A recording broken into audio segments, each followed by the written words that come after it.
श्रम का सम्मान, उद्देश्यपूर्ण जीवन। संत जोसेफ श्रमिक का पर्व। प्रिय भाइयों बहनों, आज हम दो महान अवसरों का संयुक्त पर्व मना रहे हैं, संत जोसेफ श्रमिक का पर्व और अंतर्राष्ट्रीय श्रमिक दिवस। एक बार एक नवदीक्षित धर्म शिक्षार्थी ने एक वृद्ध पुरोहित से पूछा, बाइबल में संत जोसेफ ने कभी कुछ क्यों नहीं कहा? वृद्ध पुरोहित ने उत्तर दिया, क्योंकि उन्होंने अपने हाथों से बोला। वास्तव में मसीह भाइयों बहनों, संत जोसेफ ने शब्दों से नहीं बल्कि अपने श्रम से उपदेश दिया, सिखाया। तो आज हम स्वयं से पूछें, क्या हम अपने श्रम का, अपने चारों ओर मौन कार्य करने वालों को, किसान, राजमिस्त्री, सफाई कर्मी, घरेलू सहायक के श्रम का मूल्य समझते हैं? संत जोसेफ नाज़रेत के मौन श्रमिक थे। हम संतों को आमतौर पर सुनते हैं कि वे उपदेशक, शहीद या चमत्कारी थे, परंतु संत जोसेफ में ऐसी कोई बात नहीं थी। उनकी पवित्रता उनके मौन, श्रम और विश्वासशीलता में थी। वे एक बढ़ाए जरूर थे, अपने हाथों की मेहनत से पवित्र परिवार का पालन और पोषण किए और ईश्वर ने उन्हें यीशु और मरियम का रक्षक चुना। हमारे लेट पोप फ्रांसिस कहते हैं, संत जोसेफ एक मौन और छिपी हुई उपस्थिति है, फिर भी वे मार्गदर्शक, सहायक और मध्यस्थ हैं। वे हमें सिखाते हैं, कोई भी काम छोटा या बड़ा या तुच्छ नहीं होता यदि वह ईमानदारी और प्रेम से किया जाए तो। श्रम का आध्यात्मिक अर्थ क्या है? मसीह भाई बहनों, श्रम का आध्यात्मिक अर्थ यही है कि श्रम केवल पैसा कमाने का जरिया नहीं है, माध्यम नहीं है। यह एक ईश्वरीय बुलावा है जो आप और हम सबों को मिला है। उत्पत्ति ग्रंथ 2:15 में लिखा है, ईश्वर ने आदम को बगीचे में रखा ताकि वह उसकी देखरेख करे। और यह सिद्ध करता है कि श्रम ईश्वर की योजना का हिस्सा है। यह दंड नहीं, वरन सृजन में भागीदारी होना है। चाहे आप किसान हो, शिक्षक हो, छात्र हो, राजमिस्त्री हो, सफाई कर्मी हो, नर्स या चालक हो, आपका श्रम पवित्र है, क्योंकि इसके द्वारा आप ईश्वरीय सृजन की छवि को दर्शाते हैं, दूसरों की सेवा करते हैं, समाज का निर्माण करते हैं। एक व्यक्ति ने एक निर्माण स्थल पर 3 मजदूरों से पूछा, तुम क्या कर रहे हो? पहला ने कहा, मैं पत्थर काट रहा हूं। दूसरा ने कहा, मैं जीवन यापन कर रहा हूं। तीसरा ने मुस्कुराकर कहा, मैं ईश्वर के लिए एक भव्य गिरजाघर बना रहा हूं।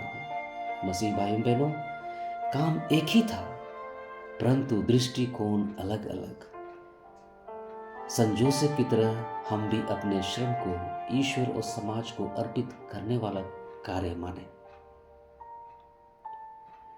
आज के श्रमिकों की वास्तविकता, विशेष रूप से हमारे भारत देश में, जब हम श्रम की गरिमा की बात करते हैं तो हमें श्रमिकों के दुख और दर्द को समझना चाहिए। हमारे देश में करीबन 90% श्रमिक असंगठित क्षेत्र में हैं, बिना सुरक्षा या सुविधा के। प्रवासी मजदूर, निर्माण श्रमिक, किसान, महिलाएं और बच्चे सभी कठिन परिस्थितियों में काम करते हैं। एक प्रवासी श्रमिक भाई ने कहा, मैं भिखारी नहीं हूं, मुझे बस सम्मानपूर्वक काम करने का मौका दिया जाए। ईसाई होने के नाते हम चुप नहीं रह सकते। सुसमाचार हमें पीड़ितों के पक्ष में खड़े होने के लिए आमंत्रित करती है। मसीह भाई बहनों, हम सब श्रमिक होने के नाते हम सभी श्रमिकों के लिए अधिकार और कर्तव्य होता है। कैथोलिक सामाजिक शिक्षण और भारतीय संविधान के अनुसार प्रत्येक श्रमिकों को ये अधिकार है। उचित वेतन जिससे परिवार गरिमा से जी सके, विश्राम और अवकाश का अधिकार, सुरक्षित कार्यस्थल संघ बनाने का अधिकार, स्त्री या पुरुष जाति या धर्म के भेद के बिना समान वेतन मिलना। परंतु मसीह भाई बहनों, अधिकारों के साथ हमारा कर्तव्य भी बनता है। ईमानदारी, निष्ठा और मेहनत से काम करने के लिए, भ्रष्टाचार और आलस्य, चोरी और शोषण से बचने के लिए, केवल निजी लाभ नहीं बल्कि सामूहिक भलाई के लिए काम करना चाहिए। सहकर्मियों और नियोक्ताओं का सम्मान करना चाहिए। अपने श्रम को ईश्वर की भेंट समझना चाहिए, जैसा कि कुलुस्सियों के पत्र 3:23 कहता है, आप जो कुछ भी करो पूरे मन से करो, जैसे कि आप प्रभु के लिए कर रहे हैं। मसीह भाई बहनों, आज का पर्व केवल हाथ से काम करने वालों के लिए नहीं, यह हम सबों के लिए है। चाहे हम पुरोहित हों, धर्मगुरु हों, शिक्षक हों, किसान हों, व्यापारी हों, छात्र हों या साधारण मजदूर क्यों ना हो, सबों के लिए हम सभी बुलाए गए हैं ताकि श्रमिकों के लिए प्रार्थना करें, विशेष रूप से गरीबों और पीड़ितों के लिए। हर श्रमिक का सम्मान करने के लिए, चाहे वह सफाई कर्मी हो, रिक्शा चालक हो, माली या दुकान वाला हो या मजदूर हो। उचित वेतन और नैतिक श्रम नीतियों को समर्थन देने के लिए, मिशनों और पल्लियों में रोजगार के अवसर बनाने के लिए, युवाओं को कौशल प्रशिक्षण, स्वावलंबन और श्रम की गरिमा सिखाने के लिए हम सब बुलाए गए हैं। यदि आप नियोक्ता हैं, अपने कर्मचारियों को उचित वेतन दें और मानवीय व्यवहार करें। अपने हर कार्य को ईश्वर को समर्पित करें, चाहे छोटा हो या बड़ा हो। पोप जॉन पॉल द्वितीय कहते हैं, श्रम सामाजिक प्रश्न की कुंजी है। यह मानव व्यक्ति की ईश्वर की रचना में भागीदारी है। अंततः हम देखते हैं कि अपने हाथों और दिल से हम संसार को रचे। संत जोसेफ श्रमिक और अंतर्राष्ट्रीय श्रमिक दिवस हमें यह सिखाती है कि श्रम केवल आर्थिक क्रिया नहीं है, काम नहीं है, बल्कि एक पवित्र बुलाहट है। यह मानव अधिकार, सामाजिक कर्तव्य और पवित्रता का मार्ग है। मसीह भाई बहनों, संत जोसेफ हमें प्रेरित करते हैं कि मौन लेकिन शक्तिशाली, विनम्र लेकिन पवित्र।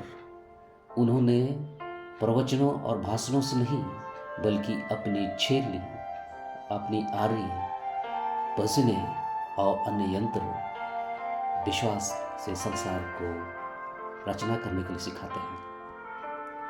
वे दिखाते हैं कि हर घर, हर कार्य क्षेत्र, कार्यशाला, कक्षा हो या खेत या फैक्ट्री ईश्वर के साथ रचना का स्थान बन सकता है।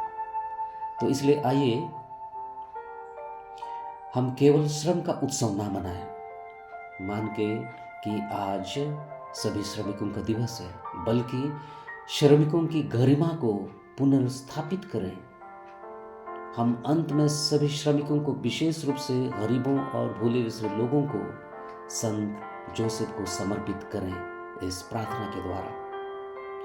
हे संत जोसेफ, श्रमिकों के संरक्षक, खेतों, फैक्ट्रियों और सड़कों पर श्रम करने वालों के लिए प्रार्थना कीजिए। उनके हाथों को सशक्त कीजिए, उनके हाथों को आशीर्वाद दीजिए, उनके हृदयों को सशक्त कर उनका श्रम पवित्रता का मार्ग बन जाए। आमीन। मसीह भाई बहनों, अंत में हम एक महान लेखक के शब्दों से अंत करेंगे। उन्होंने कहा, श्रम प्रेम का दृश्य रूप है। तो आइए हमारा श्रम भी प्रेम का दृश्य